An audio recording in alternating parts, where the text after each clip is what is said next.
عاملين ايه؟ حواوشي الشارع يلا بينا. معانا نص كيلو من اللحمه المفرومه، وبقى في حته تانية بقى عندنا 4 بصلات كبار وفلفل حامي وبارد، هنقطعهم صغير او نبشرهم.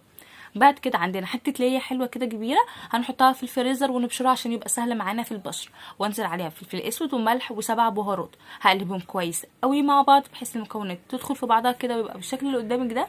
واجيب الرغيف بتاعنا ويفضل يكون صابح، وافتحه بالشكل اللي قدامك واحشيه بقى باللحمه بتاعتنا على حسب الرغيف قد ايه. واجيب الطاسه بتاعتنا احط فيها حبه من الزيت صغيرين، واكون موطيه النار تماما، واحط الرغيف بتاعنا دقيقتين على الوش ده ودقيقتين على الوش التاني، واكون مغطيه عشان يستوي كويس. بعد كده هيكون اتعمل معانا وخد اللون بتاعه الحلو الجميل بتاعنا بقى، مع شويه طحينه ومخلل بقى وسلطه والحوارات بتاعته دي. طبعا سهل جدا، ما بياخدش معانا نص ساعه. طبعا احنا في الصيف مش بنبقى عايزين ناكل حاجات بصلصه ودهون بقى وحوارات كتير. كده خلصنا الفيديو بتاعنا، تنسيش تشتركي في القناه وتعملي لي لايك وكومنت حلو زيك عشان تدعميني. نتقابل في وصفه جديده.